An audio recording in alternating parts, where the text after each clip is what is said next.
¿qué efectos va a tener sobre nuestra sociedad? Y los efectos son terribles.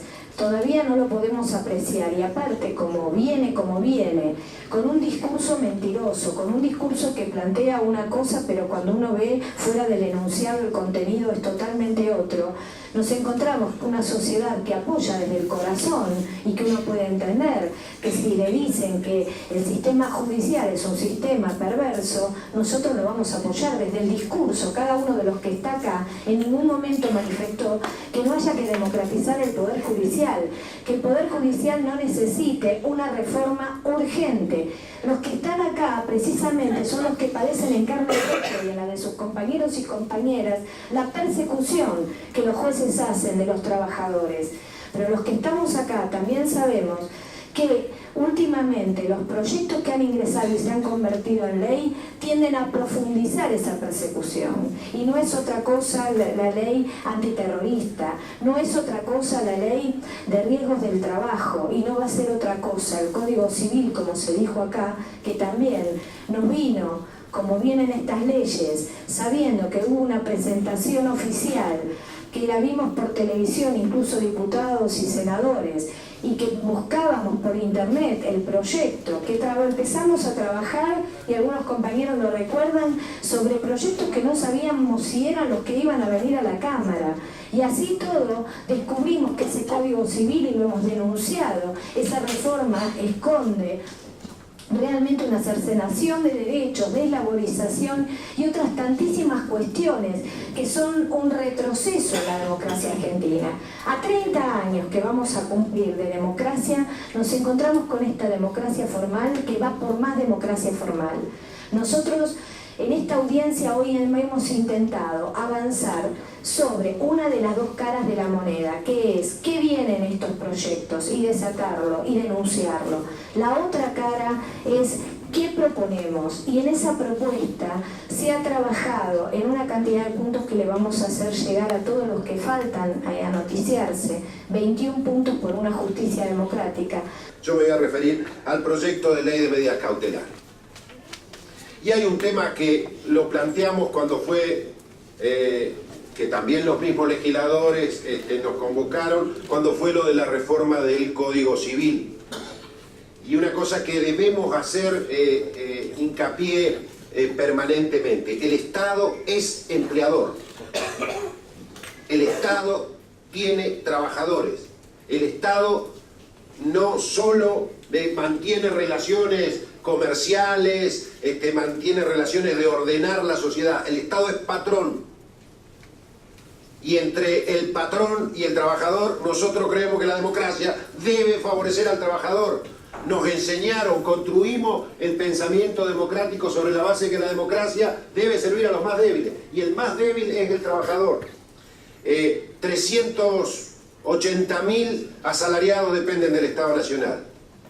Y la experiencia nos indica que estas cosas, los malos ejemplos cunden rápidamente en nuestra república, y los estados federales, nuestras provincias, se suman rápidamente a las reformas que tengan que ver con afectar derechos de las mayorías.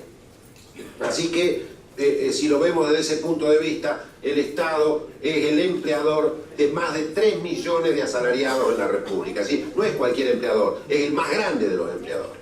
Entonces, un patrón grande y poderoso, y estas leyes lo que siguen dándole es más poder, más capacidad de condicionar absolutamente nuestras vidas. Sirven como una herramienta más para que se defiendan los más débiles. Modificar esto va a ser atentar contra los intereses de los trabajadores, de los más débiles en esa relación.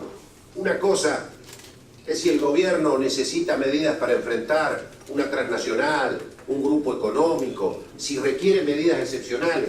Ahora, con estas medidas excepcionales va a enfrentar a las enfermeras, a las mucamas, a los hospitales, a los trabajadores de los servicios públicos. Después tenemos que ir a pelear. Nosotros todos sabemos que las relaciones con las transnacionales no se arreglan en un juzgado. En los que el que arregla y que va a un juzgado, en general es un trabajador, es alguien que está desprotegido tratando de buscar una medida de protección.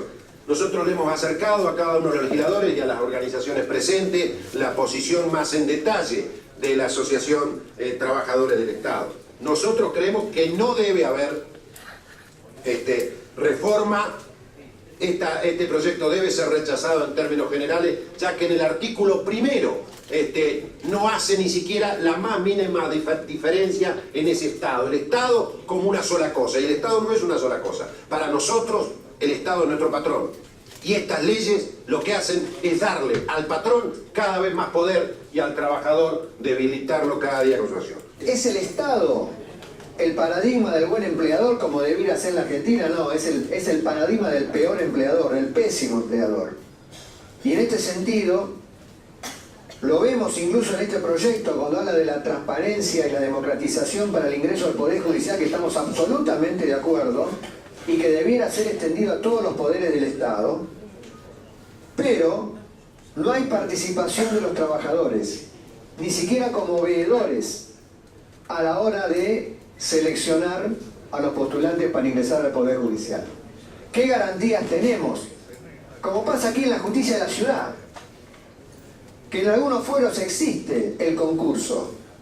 Ahora los compañeros no tienen la posibilidad de verificar que se elige de acuerdo a un criterio acordado a quienes primero tienen que estar en la lista de ingresados. Otra cosa que nos preocupa y mucho de este proyecto es que convalida la precarización laboral.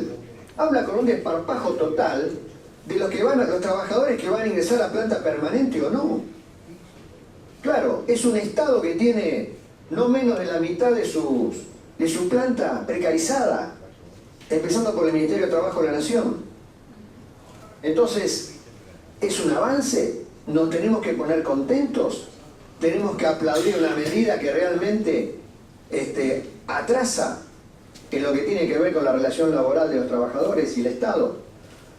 Y esto va en línea con algo que acá se había anticipado, lo señalaba el compañero Mendivil, que es la relación laboral hacia el interior del Poder Judicial. Yo al principio lo definía autoritario, verticalista y demás. Y efectivamente eso se da en la práctica. Es el sector del Estado donde, salvo un par de provincias, 2 o 3 provincias, no hay negociación colectiva formal. La Corte de la Nación se niega a que exista y rechaza la negociación colectiva, la paritaria entre trabajadores y el Estado a través de la Corte o a través de los poderes judiciales. El año pasado, más o menos por junio, la OIT, en su lenguaje así medio vaticano, condenó al Estado argentino, le recomendó avanzar en la democratización de las relaciones laborales en los poderes judiciales. La OIT, no ninguna agrupación o un partido político determinado o los mismos sindicatos. Es decir, que en esta cuestión se ignora olímpicamente derechos consagrados en la Constitución Nacional, consagrados incluso en los tratados internacionales suscritos por la Argentina y que tienen rango constitucional.